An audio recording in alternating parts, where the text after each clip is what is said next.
I'm Noah Abrams, and welcome to The Days Between, the show where I talk to my friends, people I admire, and people I want to better understand about success, failure, happiness, and misery, as well as all the other elements that make up a life well lived. Along the way, we'll look at mental, spiritual, and physical health, and when life didn't go as planned, the steps they took to get themselves from A to B and beyond. This week, I'm speaking with Wayne Kramer. When it comes to lives, Wayne has lived several. As the founder of seminal rock band MC5, he began his musical career at just 16 years old. By 1967, the MC5 were serving as the house band at the Grande Ballroom, and Wayne was working full-time. As racial tensions reached a fever pitch around the country and in his hometown of Detroit, he crossed paths with poet and activist John Sinclair, who shared his revolutionary fervor and would become a mentor throughout his life.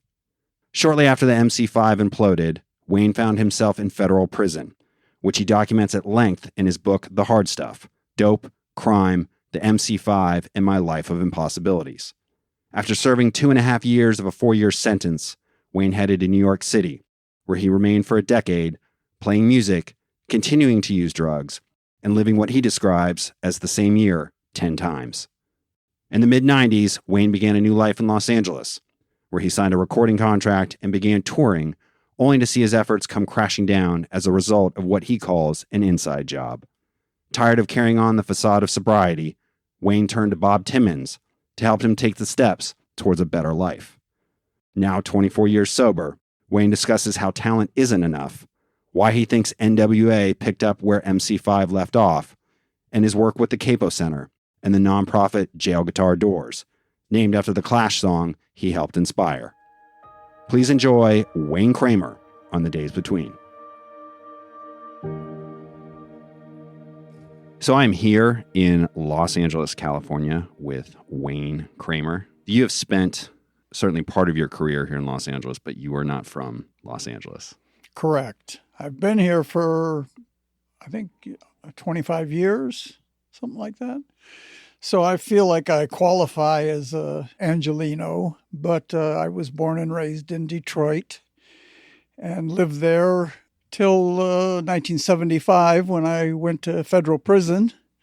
Then I lived in Lexington, Kentucky for a few years and then went back to Detroit for 1 year, then moved to New York City for 10 years, then lived in Key West, Nashville, and finally came out here in 94.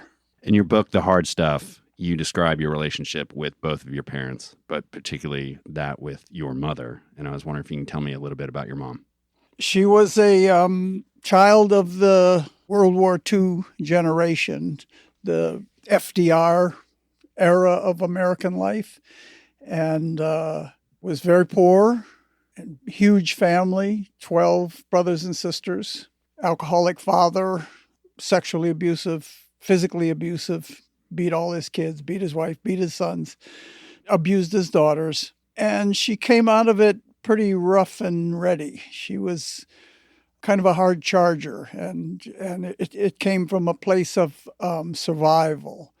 She left school in the 8th grade, I think, and she learned the trade of the beautician. And, you know, this was an era in Detroit where women's husbands had good union jobs. There was money changing hands, and they would want to go out and get their hair done. And she took care of them, and she did very well in her profession, ultimately having 3 or 4 shops around Detroit. She was, in her own way, a revolutionary. She opened the first interracial beauty salon in the city of Detroit, where black women and white women could go to the same salon and get their hair done together. And didn't do well with the men, picked bad men over and over again, but lived a pretty, I think in her own way, a pretty fulfilling life, and died here in Los Angeles. As a matter of fact, right across the street. I brought her here to be with her for the final years of her life, and she was in a full service nursing home across the street where I could see her every day. I couldn't care for her. She had severe health challenges, but I got to see her every day, and that's her story. Tell me about your father. Father is a complex issue, and I've read about so many guitar players who didn't have fathers. I'm starting to suspect there's a psychological pattern that develops. My father was a World War II Marine, saw terrible combat in the South Pacific campaigns, the island fighting. Later on, would put on job applications. When they asked what was his job in the military, he'd write paid killer. And being in the war fucked him up. He had terrible PTSD. They used to call it shell shock. And of course, there was no treatments available, and he treated his issue with alcohol. And if you're an alcoholic, and I'm speaking as a sober alcoholic, if you're a real alcoholic, you're not present for those around you that need you. Family members, bosses, employees, friends, you're just not there because you're drunk. So their marriage fell apart, and he left my life when I was about 7. And I have a sister, Kathy, who was always looking for him. And she finally found him. I was in my 40s. I was living in New York, and he was living in Elizabeth, Pennsylvania, and had a little house there and a nice wife, and had had a whole life that I knew nothing about until I called him up and said, "Hey, I'm Wayne. I think you're my father." And he said, yeah, I am.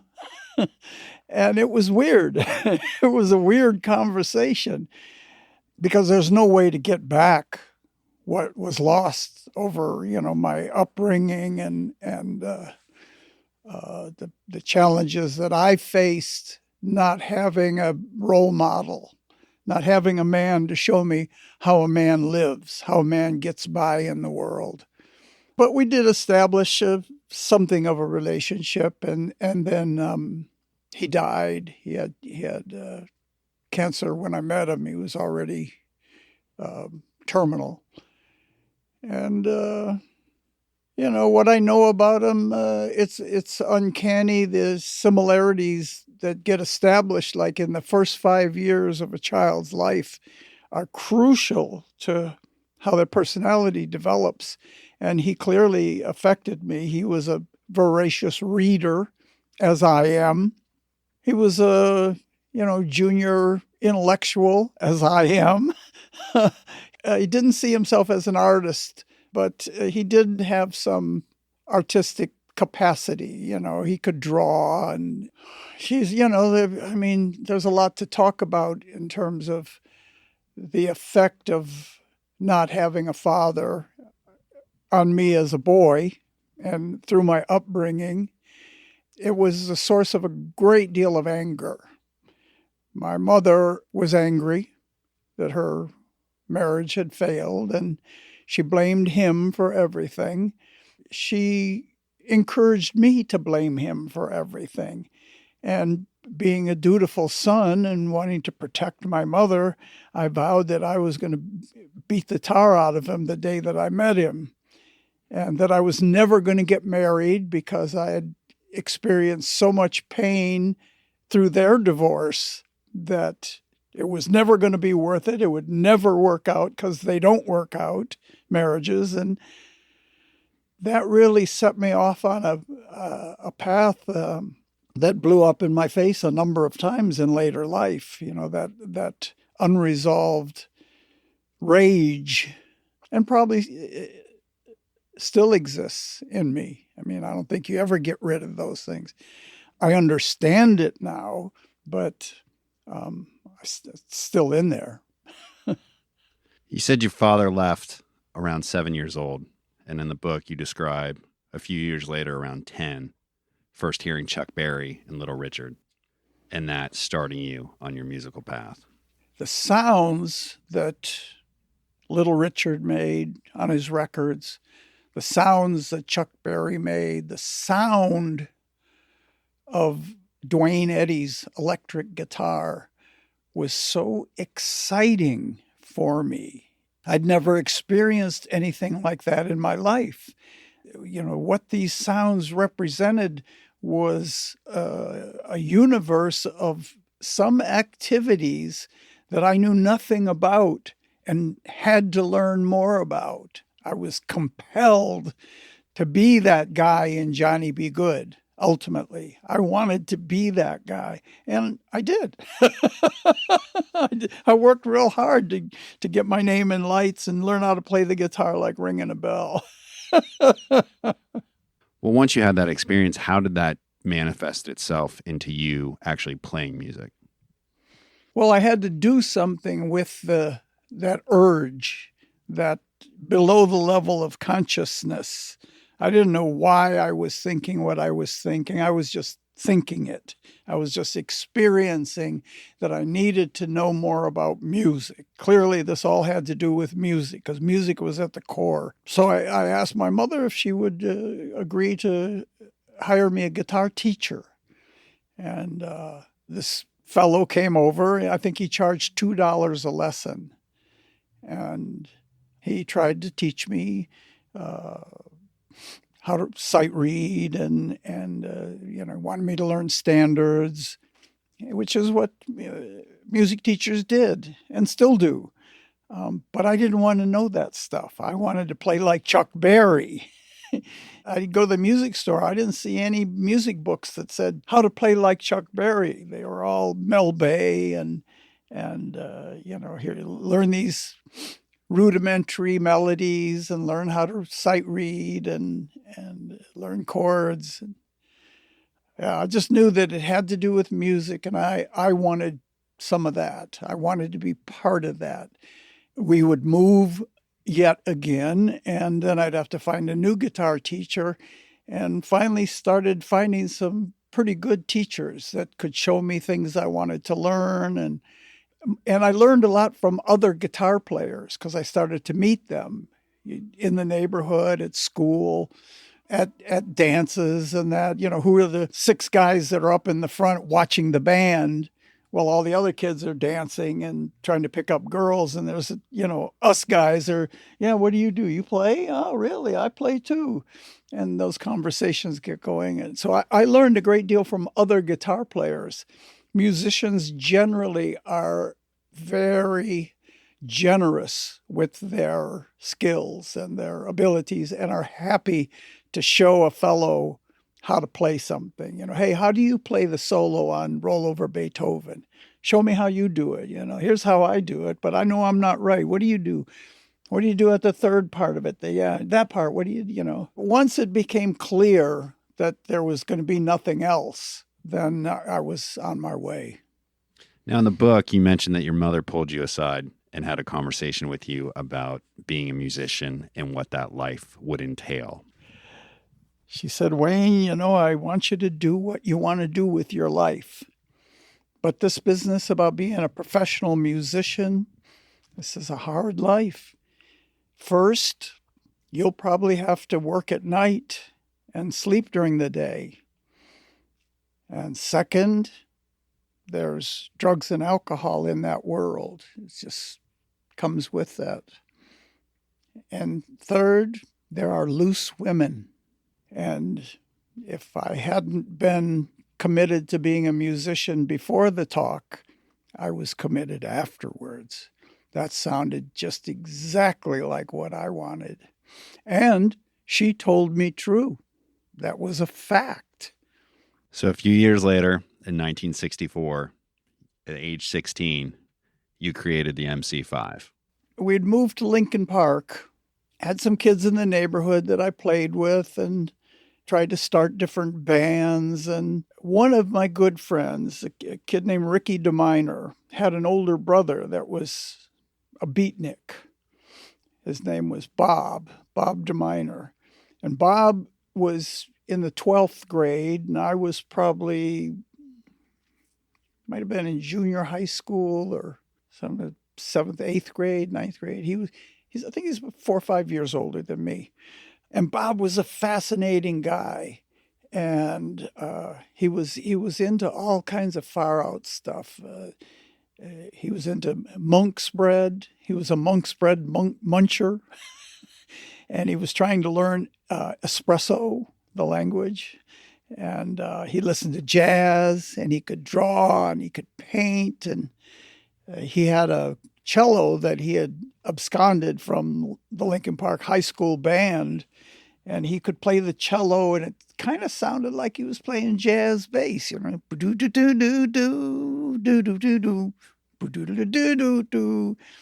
I mean, he didn't really know what he was doing, but he was making musical sounds off that cello.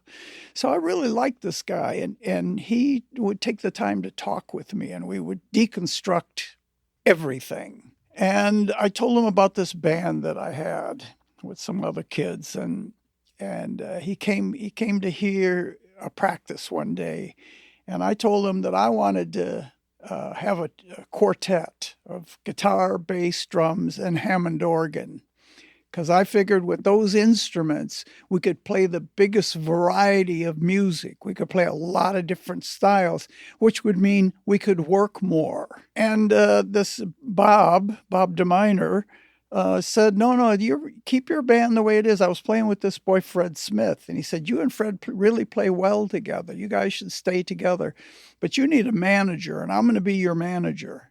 So we said, okay, that's great. A band needs a manager. And Fred liked him, and I liked him. So we had trouble finding a bass player. And I decided that Bob should play bass because he was so musical with the cello. And I'll just show him, you know, it's only got 4 strings. It's easy. You'll get it right away. And so he bought a bass and an amp, and we had a blow up because Fred and I could already play, and we had a bunch of different drummers we worked with. So we wanted to play out. You know, we wanted to play at people's parties and at the VFW, any place we could play. And one day we had a rehearsal scheduled, and a job came up that night. The band was supposed to play didn't make it or couldn't make it or something. Could you guys come and fill in? I said, great, let's do it. Bob didn't want to do the show. He wanted to rehearse. So we fell out. We had an argument, and he said, well, this isn't what I want to do. And he quit the band, and me and Fred went on, and we found a bass player and a drummer. They came as a package from nearby Southgate. So we just kept on with the band. And at a certain point, Fred said, you know, we need a weirdo in the band. We need a guy that's got a lot of crazy ideas. And I said, okay. And he said, let's get Bob back in the band, but let's have him be the singer now. We got Pat to play bass, this new guy, and he really was a good player. And I said, okay, sounds good to me. And Bob was happy to come back and join the band. And Bob DeMiner at that point had started to reinvent himself as Robin Tyner. He chose his last name from the great jazz pianist, John Coltrane's accompanist, McCoy Tyner. And the Robin, I don't know where that came from. But at that point, we were trying to come up with a name for the band. Actually, Tyner was the one that came up with the name. He said, let's call it MC5. And I said, yeah, sounds cool. What does it mean? He said, well, it sounds like an auto part. You know, give me that shock absorber and the 357 rear end, 2 4-barrel carburetors, and 2 MC5s. And I said, that's great. And then we thought, oh, Motor City. We could be the Motor City 5. I thought that's a perfect name for the band.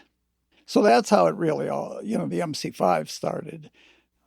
You know, I pulled everybody together, and I was the center, the gravity of it. You know, I pulled in the different musicians, and and it was kind of my vision, but I didn't do it alone. You know, I had help with Fred Smith and Rob Tyner. They were huge and remained huge in the birth of the MC5. And of course, later on, Rob Tyner emerged as a bona fide genius as an artist, a genius. He was so creative and had such a vision for the band. And Fred Smith, you know, I taught Fred the guitar in the early days when we were both boys. I'd go over his house and show him how to play the accompaniment, the chords, and I would play the melodies and the solos. And he was the rhythm guitar player, and he took great pride in being a rhythm guitar player, and he was great at it. You know, to be able to play Chuck Berry for 7-8 minutes and play that do do do do do do do do do do do, that's hard. That's not easy to do. You got to condition some ligaments and tendons and muscles to do that without your hand cramping up. And he got it done. But one day later in the 60s, he came into rehearsal and just started playing all this single note solo stuff. And I said, what the fuck?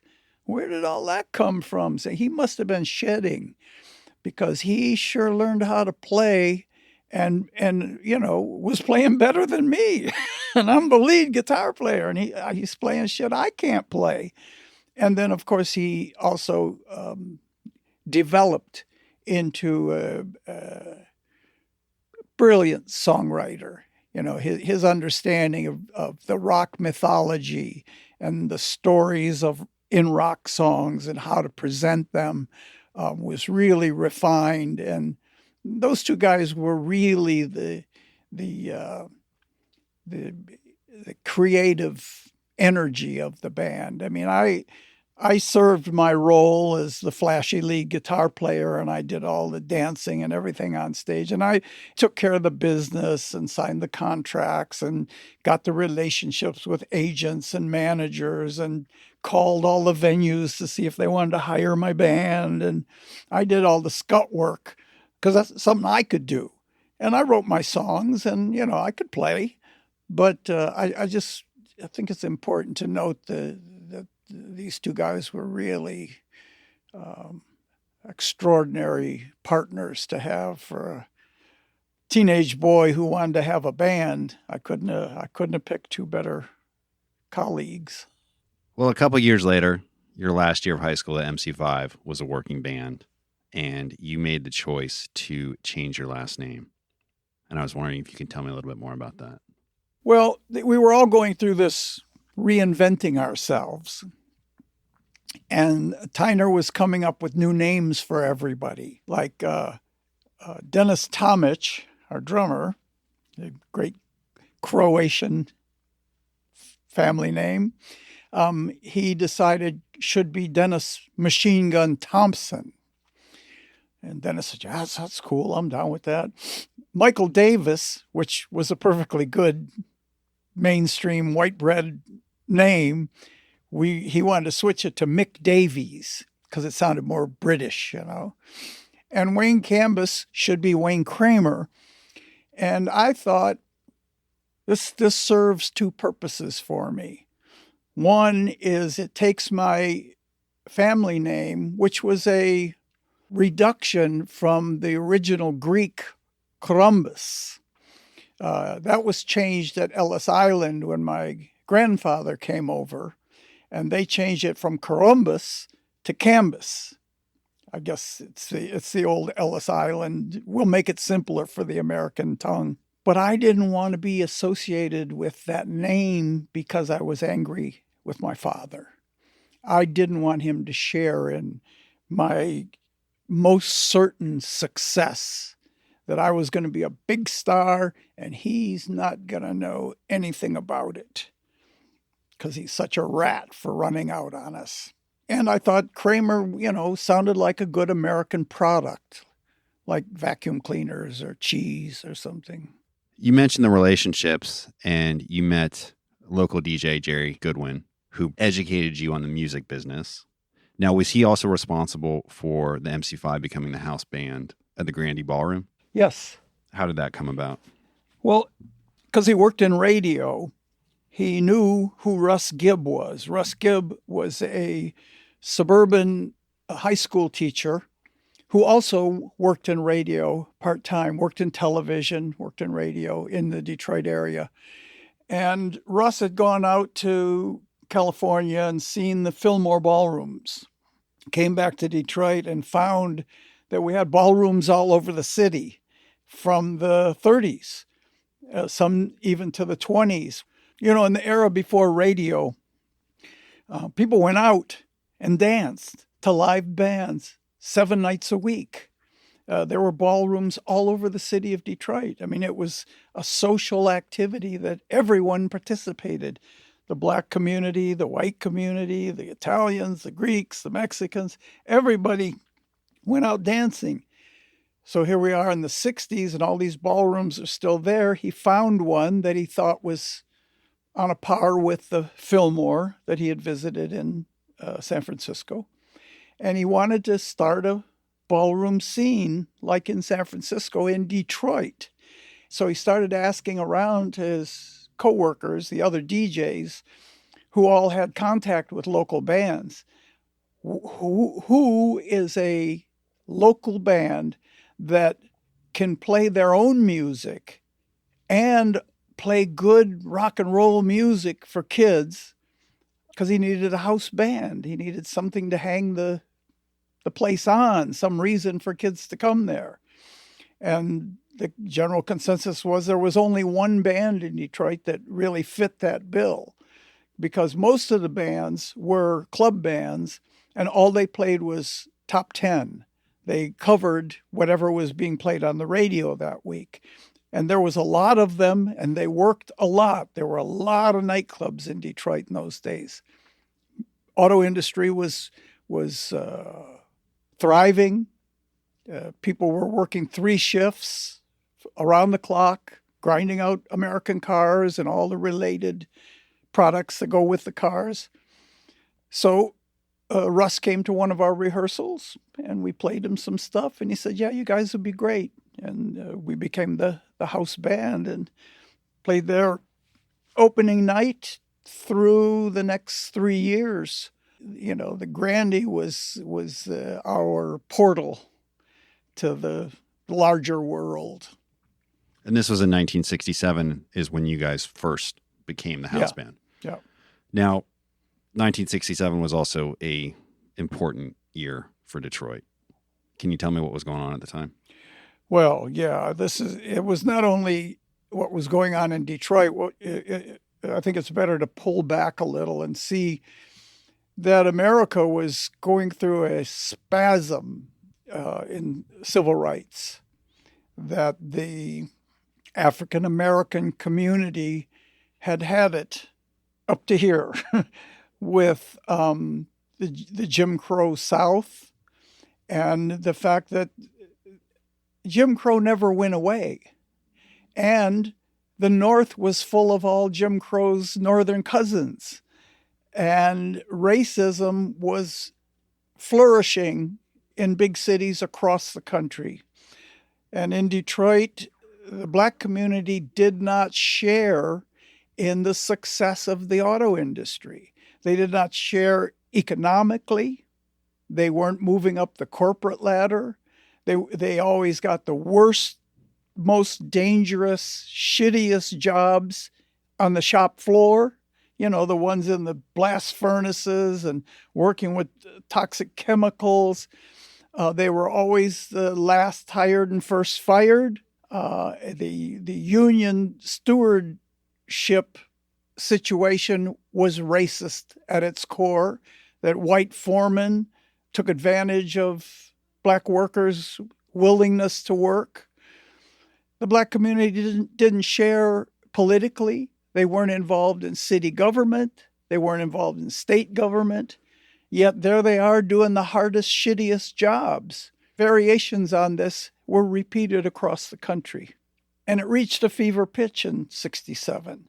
White police agencies had just abused people of color for so long, and there was a new consciousness arising in the country. spearheaded, I think, by the Black Panther Party. These are, young black men who faced down the police in Oakland, California, with guns and law books. They understood their rights as American citizens. And that was a powerful message, powerful example of what people could do.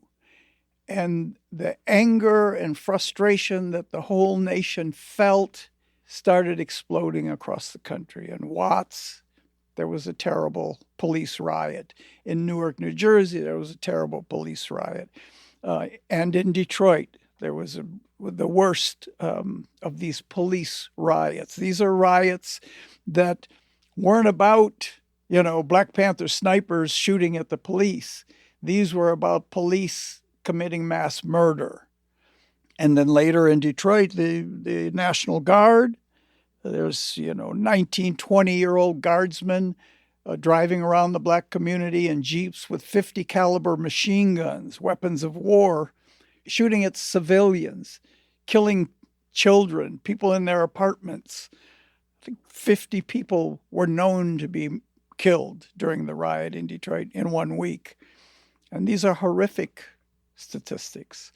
So, the black community in Detroit just said, we're done. We're done having the Detroit Police Department beat us, kill us, having greedy white landlords rip us off, selling us inferior goods, charging us more than they charge the white people. You can only hold people down so long. There's something in each of us that says, yeah, I'll take it. Sure, I'll take it for a while. And sooner or later, you're going to buck. Your humanity demands that you stand up. And it happened across the country, and I was smack dab in the middle of it. At what point did you cross paths with John Sinclair? Tyner had been going downtown around the area of Wayne State University and going to meetings at a place called the Artist Workshop, the Detroit Artists Workshop. He was attending poetry readings and jazz concerts and dance events. And he would come back and tell me, you got to come down here with me. This shit is incredible what these people are doing, man. This is where we need to be. There's something going on here. We need to be part of this. So I started going with him. And Sinclair had just been arrested for, I think, his second offense of possession of marijuana and sentenced to 6 months in DeHoco, the Detroit House of Corrections, DeHoco. And he was coming out. So we're going to have a party for him at the workshop. And the MC5 was going to play, and the dancers would dance, and the poets would do their poetry, and a jazz group would play jazz. And this is a bohemian neighborhood. It's around the college. It's poor black people, poor Mexicans, and poor whites all together. And John got out, and we met, and he was just ebullient and charismatic. And, we waited around all day to play for him, and finally didn't get our chance till after midnight. And we cranked up those 100-watt amps that we had, and we started rocking it. And his wife, Lenny Sinclair, came down and pulled the plug on us because she didn't want any trouble with the police. I mean, her husband just came home from the House of Corrections. That's how we met. And then he wrote a couple pissy things about us in the underground newspaper, and I served him on it. I went over to his house and I said, hey man, you wrote this stuff about us, you don't really know who we are, we're in the deal with you, And he said, yeah, come on in, man, let's smoke a joint, we'll talk about it. And found out that what I was trying to do with the MC5 was what he was trying to do with the Artist Workshop, and the idea of stretching the boundaries and pushing forward to a new consciousness about music and the word and performance. And it was the beginning of a lifelong friendship for me. So a year later, the MC5 signs to Elektra Records. The decision is made to put out your first record, but the choice was to record it live, which at the time, and even now, is fairly unorthodox and revolutionary. Can you tell me a little bit about that first record? Well, we were really good at playing live. We worked hard on that. We had a workmanlike approach to what we did. And we rehearsed and we just perfected our live performance and got the idea of our clothing, all that flashy material, lame and sequins and kind of velveteen and loud colors. I took some acid and I thought, man, I know how I want us to look. I want us to be dazzling on stage.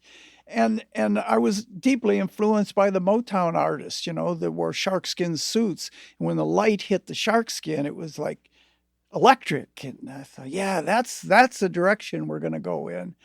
We weren't so good at recording. I mean, that's another skill that you have to learn doing this kind of work. And I think Elektra knew that to capture this band in the studio was going to be laborious and expensive. But they were so good live. So let's just cut them live. It'll be cheaper, easier, and we agreed with them. I didn't know that we didn't know how to record. We'd only done a few single sessions where you just go in the afternoon and you've got 3 hours to cut 2 songs, and that's record them, overdub, mix, and get out in 3 hours. And it was just a whirlwind to me, especially in this new era of artist control and artists being able to take their time in the studio and really strive to perfect the art. And it worked for the most part. It worked. I've said over the years that I was disappointed in the quality of the performance, but I'm kind of tired of that. It's a great memento of a night with the MC5 live in Detroit. It shows how adventurous the band was, how courageous we were to play the way we wanted to play. And those things came from my love of free jazz. So the record comes out in 1969. That same year, John Sinclair goes to jail for 10 years for 2 joints. What was going on with Wayne personally at that time? Oh, it was very bumpy. It was a bumpy road there because I knew the band was going to continue. If John got a severe sentence, I'm still going to be out here in the band. What am I going to do? He's the manager. He was our interlocutor to the outside world. I mean, we were crazy. We were unmanageable. We respected John, but we didn't have any respect for anybody else in the music business. We thought they were all chumps and squares and cornballs. And what am I going to do? Well, I owe John, so we're going to have to give John a piece of our income, but I also am going to have to pay a new manager. Somebody's got to come in and drive the boat here.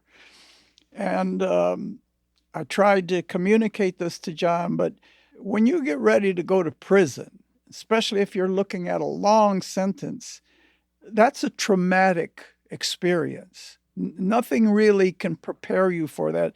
Certainly the first couple times that you go to prison. Once you've been, the drill. But, John had done that 6-month stretch, and now he was looking at 9.5 to 10. And he was furious, and he had every right to be furious. And he lashed out at everybody around him, and I was close to John, and so I caught some of it. I get it. I understand his feelings, and he has every right to his wounds, the damage that it did to him. And it was really painful for me personally. I mean, I loved this man, and he was like a father figure to me, and he was a brilliant man, and I so admired him and wanted him to understand my perspective, but he couldn't, and I understand why. This can happen with humans.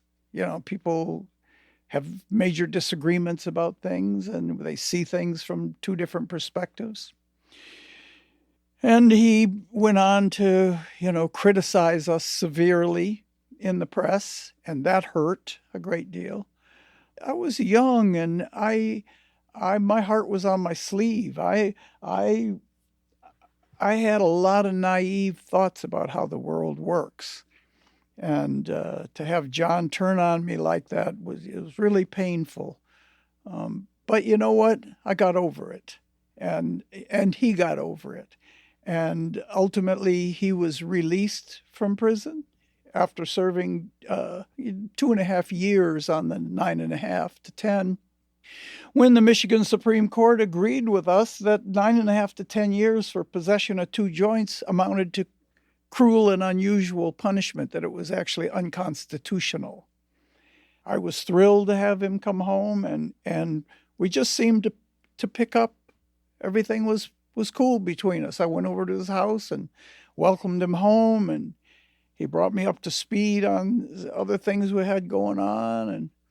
And then when I caught my federal case and ended up in prison myself, John became a great ally and great comfort to me in explaining, what was going to happen and how the prosecutors and how the U.S. attorney works and how they do these negotiations when you cop a plea. And then when I was ultimately released after doing the same amount of time he did, actually, we were rock solid again. We were back on the same page and have remained there all these years. I mean, that was 30, 40 years ago now. He's one of the few guys in the world that I feel like know what I'm talking about. Well, in 1972, the MC5 breaks up. Your drug use continues. And at 25 years old, you go to federal prison. Yeah. Can you tell me about that? Not a walk in the park. I always thought talent was enough. If you had talent, everything else would work out. Well, talent isn't enough to function in this world. And I had nothing else. All I had was that, I was good at music. Music came kind of easy for me, and I was good at it, and that's not enough. When the band imploded, I lost way more than just this rock band that I was part of. I lost my way to make a living. I lost my status in the community. I lost my dignity, my self-respect. And I started on a downward spiral. And my behavior became more and more aberrated and antisocial. And I could justify everything with my bitterness and my resentments. And I think I watched The Godfather one too many times, and I just thought, wouldn't it be great to be a gangster and drive around in a big car and go to restaurants and talk about taking care of business and carrying pistols? And I read all these crime books, and it was just an utter fantasy, except that the world I was living in was not a fantasy. People do actually get shot and killed in that world regularly. And I narrowly avoided it on a couple of occasions. And clearly, as a gangster, I'm a great guitar player. I can really play the guitar. And of course, I didn't know what I was doing. I didn't know how to deal drugs. I mean, what did I know? I used to buy marijuana from hippie friends, and later, met heroin dealers, but it was all like amongst friends. I didn't really know anything about the drug world or how drugs are trafficked and managed, and And of course, so I was a total failure at it, and was arrested and and sentenced to 4 years in federal prison. I learned in prison how to be a drug dealer. They taught me. I know how to do it now. I wouldn't, but I know how it's done. And there's actually, you can't win in the drug game. It's not set up for you to win, and you're not going to win. And the penalty, the price you're going to pay is going to be way out of proportion to anything you're used to.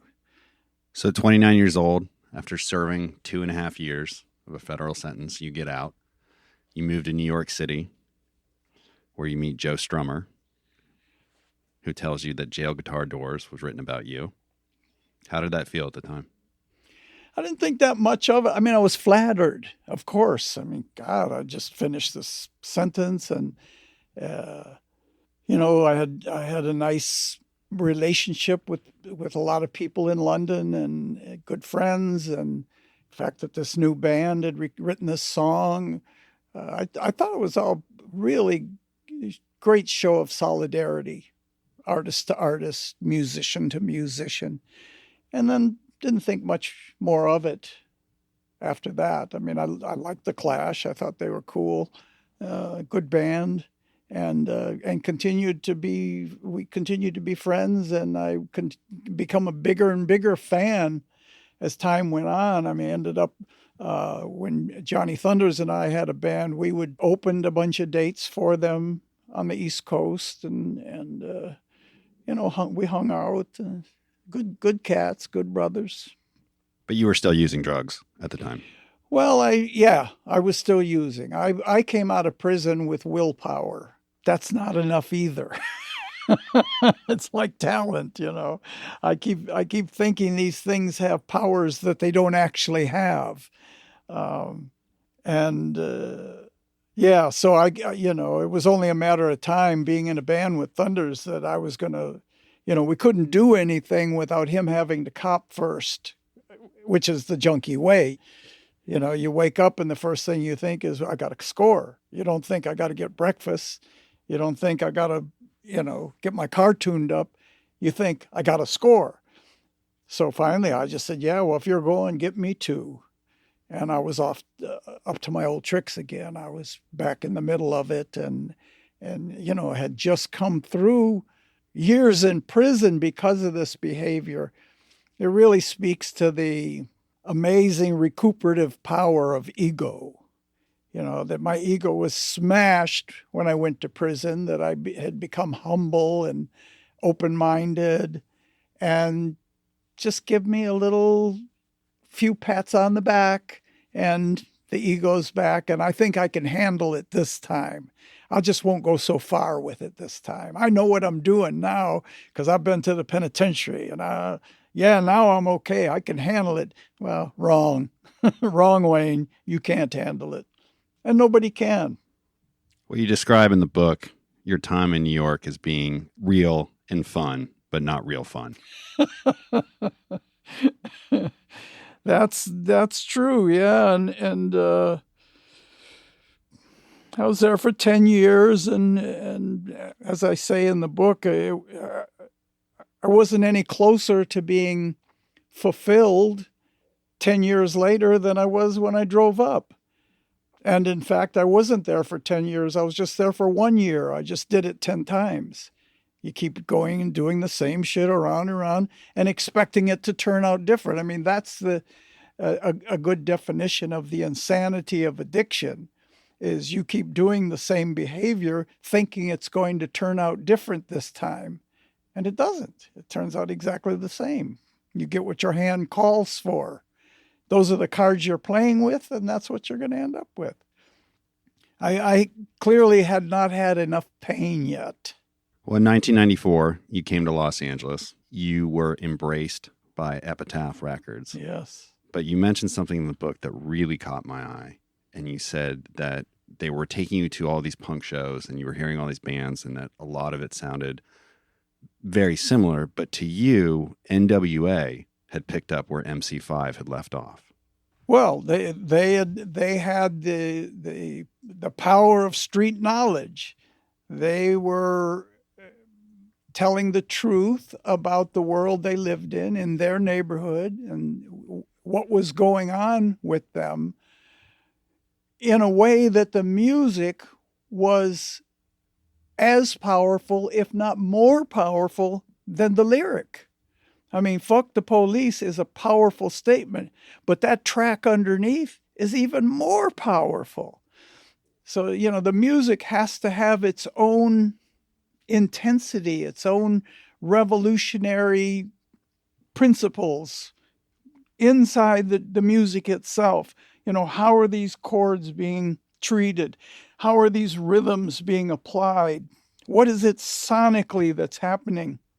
And yeah, to me, what I heard was the MC5 of today in 1994.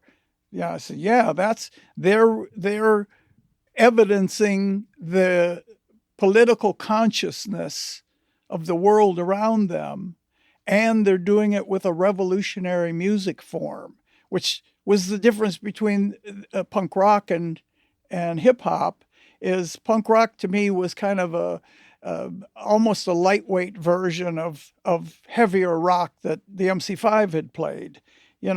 Most punk rockers, I didn't feel like, played as well as we did in 1969.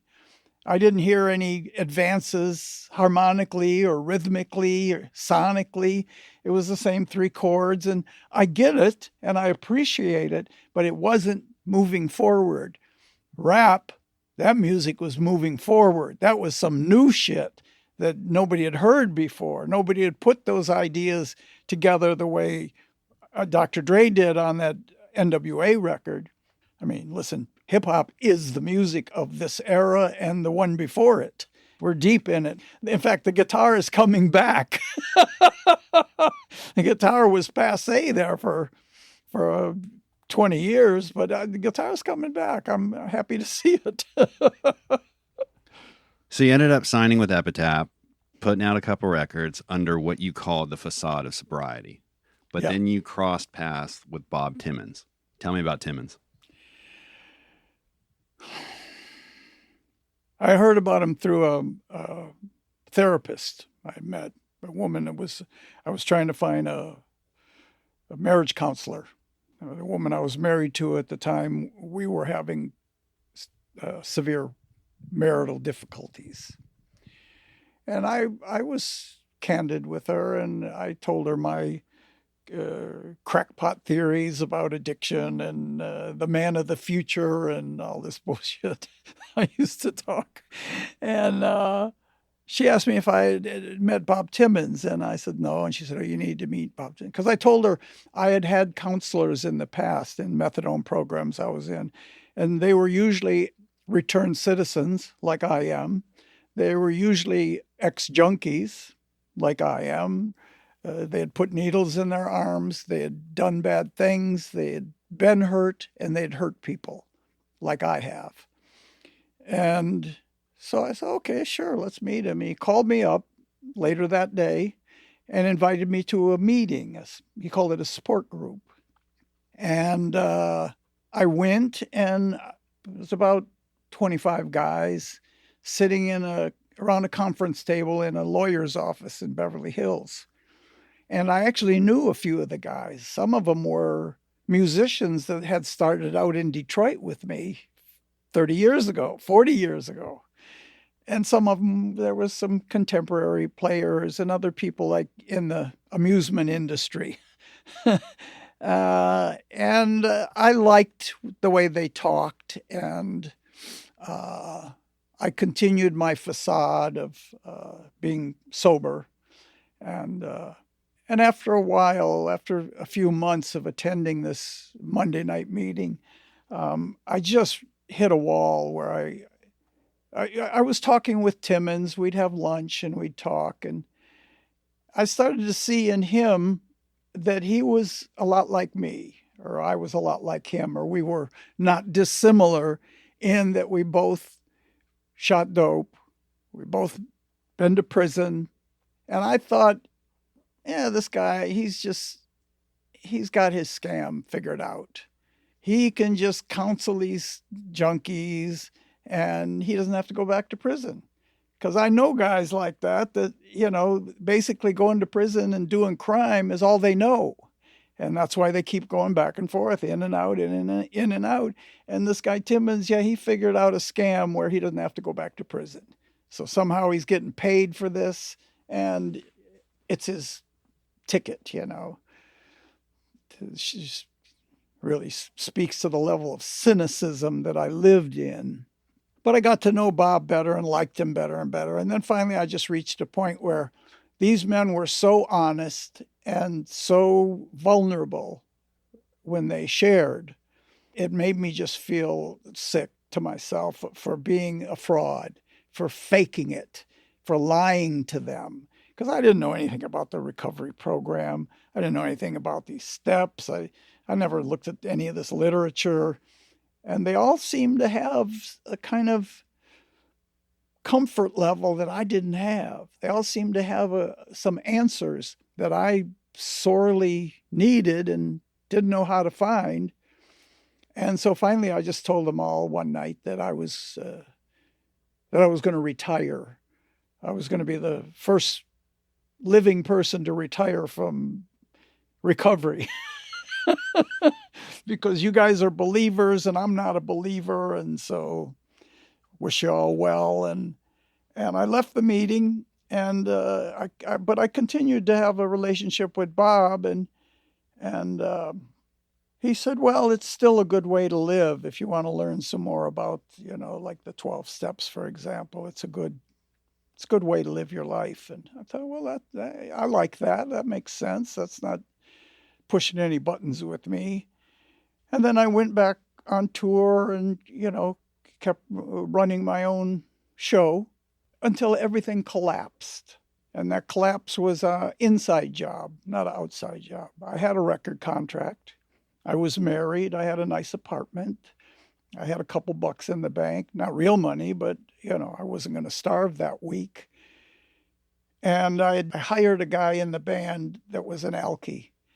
The regular drummer I was using wasn't available, and this guy was good. And I said, okay, I'll take him. And he drank every night on tour. And alcoholism is funny, peculiar, in that somebody makes you mad and you take the poison. So he pissed me off, so I take poison. So I start drinking too.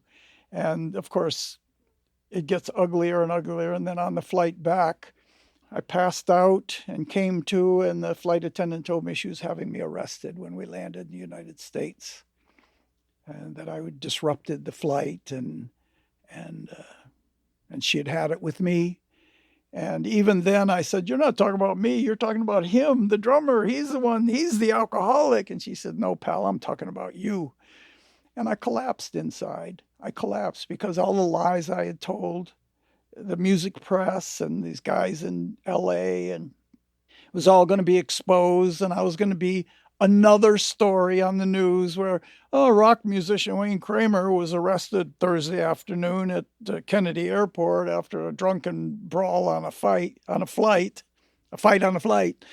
And I just fell apart. It was my house of cards life collapsed.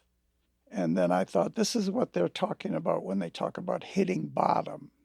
And I was so devastated that when I got home, I cried and cried and cried and cried and cried. I just had no self-respect, no dignity, nothing. I had no arguments. And I called Timmons. And I said, can we meet for lunch? And he said, sure. And I said, I'm a sick man, Bob. So something's terribly wrong with me. And can you help me? Because he had always just been there with the door open for help. And he said, Wayne, we don't shoot the wounded.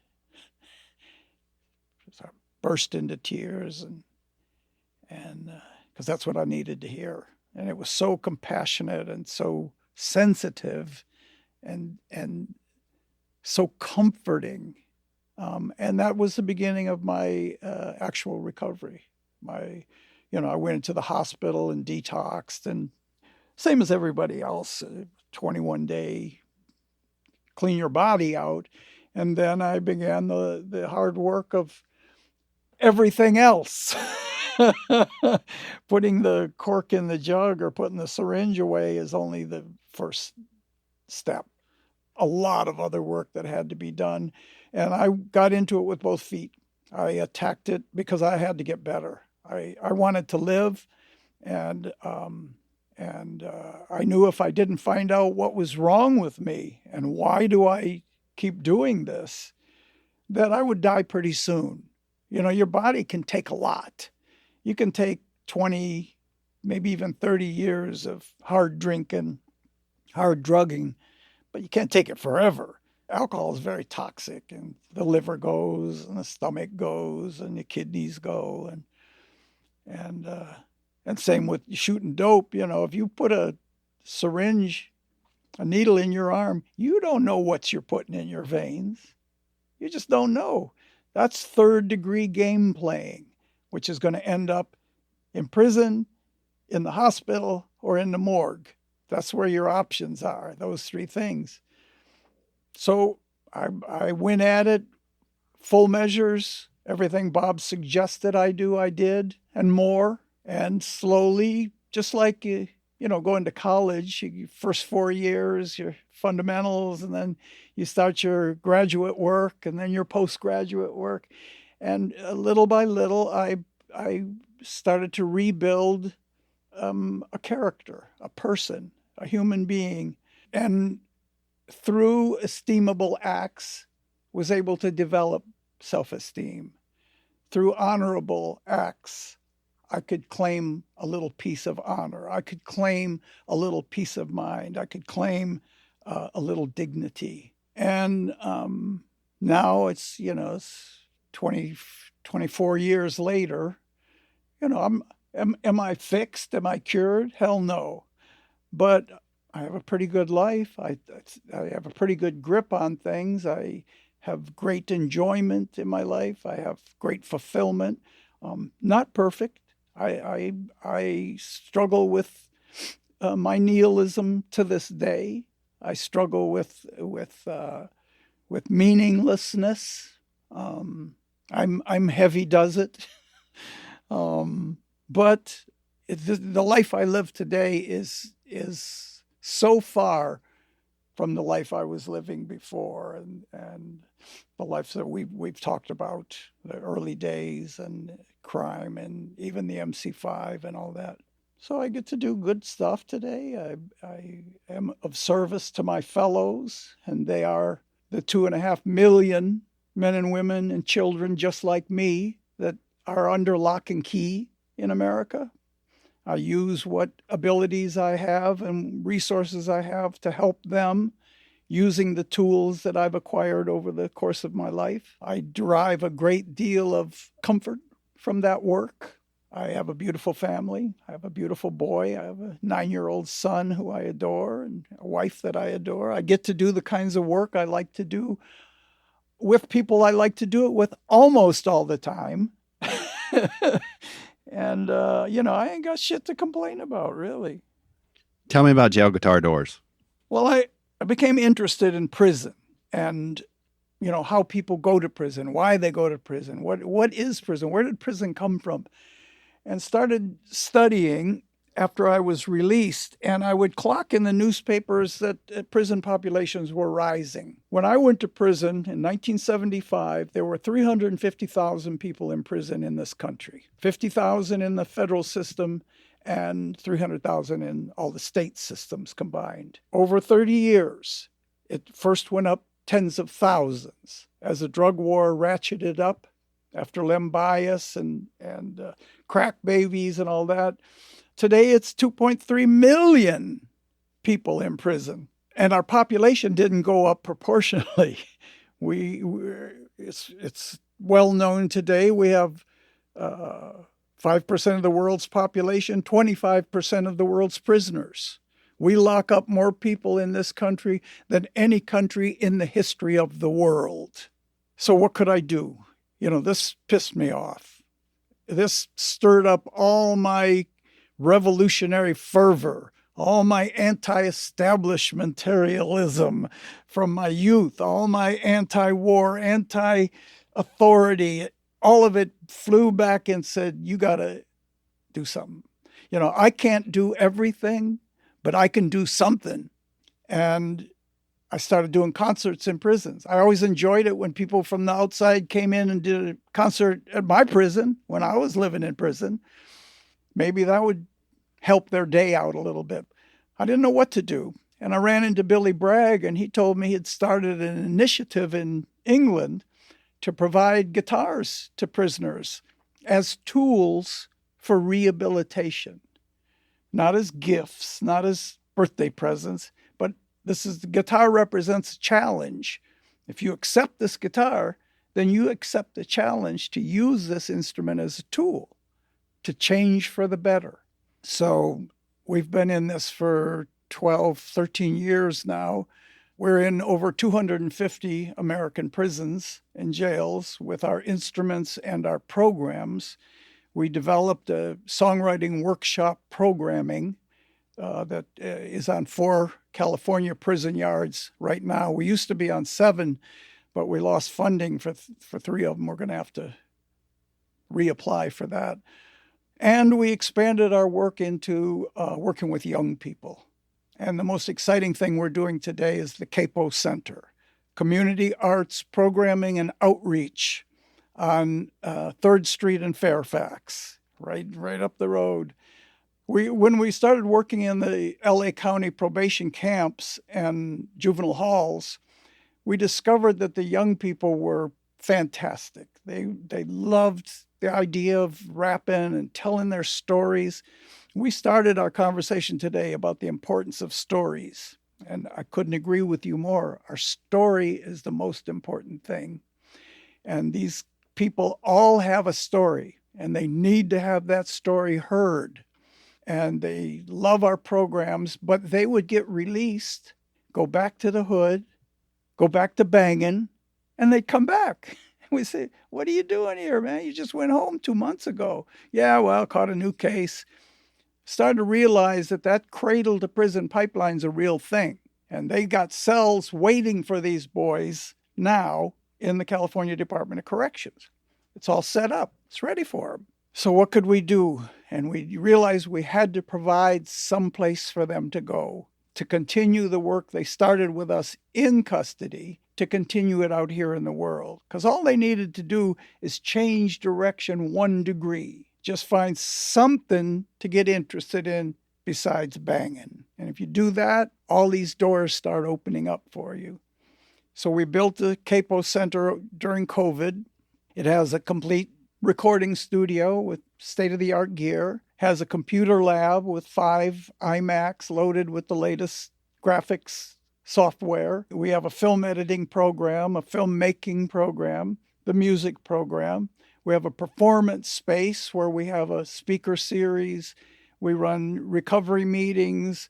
We have hip-hop dance sessions. We have a lot of stuff going on over there. We've got classroom space, and it's very exciting. It's very exciting to see young people come in and see them light up. When they hear their playback on their rap, it's a thrill. So that's where we're at right now. We're very excited about that. And we still run our programs in the adult facilities, and that work continues. And I'm happy to report that there has been a shift in the attitude about prison and prisoners that the states realized maybe 8 years ago, 9 years ago, that they couldn't afford to lock people up at the rate they were. Just give people too much time. Even violent offenders, it's too much time. And so they've started to make adjustments. In California, we're starting to close a prison here and there. New York has closed a number of facilities. And these are all steps in the right direction. It's a very complex, seemingly intractable challenge to undo the damage being done. And I don't think I'll see it in my lifetime, but I think it's inevitable. It's so wrong. it's harmed so many people and so many families and destroyed so many lives. The drug war is way worse than drugs ever could be. The drug war has caused more pain, more damage than drugs could ever cause. But I think people made this mess, and if people make the mess, people can clean it up. And I think that'll happen eventually. How do you define success? Being able to continue. If I can keep on doing the things I want to do, that's succeeding. I don't think it's a measure of your car or mortgage payment or who you know and how many celebrities or athletes or none of that's not succeeding. That's the great lie that we sell here in Los Angeles. We sell a lie to the world that if you have a hit, fill in the blank, movie, book, band, TV show, whatever, if you have a hit, if you're a hit, you will be delivered as if by magic to a good life. And it'll be like in People magazine, and everybody's hanging out at the mall, and everybody's playing with their beautiful kids at poolside, and the women are all stunningly gorgeous, and the men are handsome and fit, and it's just complete bullshit. It's the great American lie. A good life is available to everyone, but you don't get it that way. You get it by living ethically, by moving and thinking in the direction of human happiness and away from human suffering. Don't lie to people. Don't steal from them. Don't play them. And you'll find there's a good life available for you. At least that's what I've found. So success is, listen, I don't need more guitars. I got guitar, I can only play one at a time. I don't need a lot of I don't need anything. I have more than my share as it is. Of course, everyone would like to have a little more money, of course. But even Bruce Springsteen would like to have a little more money. We all would like to have a little more money. But when you're dead, what are people going to say about you? Man, he had some great cars. Man, he had a really cool motorcycle. No, they're going to talk about who were you? Who was that person? What did they represent in the world? What did they mean? What did they accomplish? What did they do? Because we're all going. So I want to leave the place a little nicer than I found it. How do you define failure? Well, part of it has to be the accident of birth, where you happen to have been born, in what city, in what state, in what country. There are people in this world who were born someplace with no running water, no education, no medicine, not much food. That's a failure. And it's not their failure, but it's sure enough a failure. It's a failure of our humanity. And those things happen. That's real. That you're born in a place that isn't like living in the United States, where we have indoor toilets and hot water and refrigerators with food in them. So, that's a failure. That's a failure of us as a species, a failure to care for each other, failure to look out for each other. We are all truly in this together. I mean, if the work that JGD does helps a guy to not go back to prison again, that helps all of us. It doesn't necessarily help me. I mean, I'm happy, but it helps everybody. It helps him. It helps his family. The fact that children are dying of malnutrition in the Middle East and Africa, those are failures. Those are failures of us as a people. In the end, there's only one people. We are the people on this planet. The political, religious, skin color, those things are all thin, surface. We're all the people, and the people aren't doing a very good job of caring for each other. We're not doing a very good job of caring for the planet that we live on. I mean, this whole thing could easily go away. We could go away. Civilization as we know it could go away. I mean, we could all die, and life as we know it could end on this earth, and the earth will be fine. The earth will survive, no problem, and it'll grow new people. So we could just be an experiment that failed. That's a failure. That would be a failure. In the cosmic sense, doesn't mean anything. Universe goes on just as it was, doing its thing. So, and there's all those other failures that come out of fear. I don't do something because I'm afraid. I don't know what's going to happen. It's not going to go my way. I'm going to lose something I have. I'm not going to get what I want. Those are failures, in my view. If I look internally, if I don't do something because I was afraid, that's a failure. So, it all comes with the territory. You don't get through this life not having to deal with failures. Failures is where you learn shit. You don't learn anything if everything goes your way. And believe me, everything doesn't go anybody's way all the time. What would you say to 18-year-old Wayne? I don't think I might not try, because he wasn't going to listen to me. I've talked to 18-year-old Waynes, and they're not interested. They don't care what you have to say. Of course, I would tell them, improve your job skills. Go to school and learn more about music. Learn composition. Learn how to write for the orchestra. I would tell them to take some music business classes and understand copyright. Understand how profit is distributed. Understand the music industry. If you're going to be in music, Wayne, if that's what you're going to do, son, you have to know these things, because this is the foundation that you will build your life on. If you don't know them, you'll get ripped off. This business is what is it? Hunter Thompson said it's a shallow trough with pigs slopping away at it, and there's a downside. How would you describe what you do for a living? I write music for film and television. That helps pay my mortgage. I perform live. I play music for people.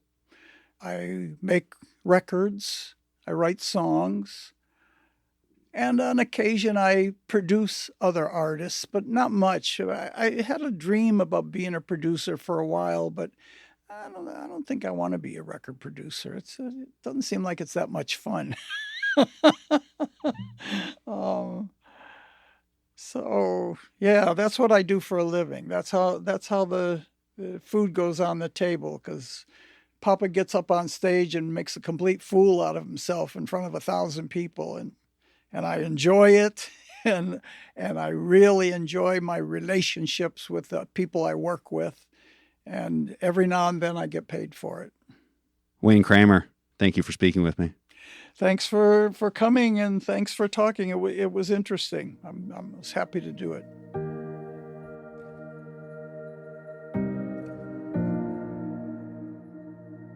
The Days Between is a production of Noah Abrams Studio. Story editing by Andrew Henry. Mixing and mastering by Greg Henkin. Website and design by John Fisher. Theme music is by Evo. The Days Between can be found online at www.thedaysbetweenpodcast.com and on Instagram at The Days Between Podcast. My name is Noah Abrams. Thanks for listening.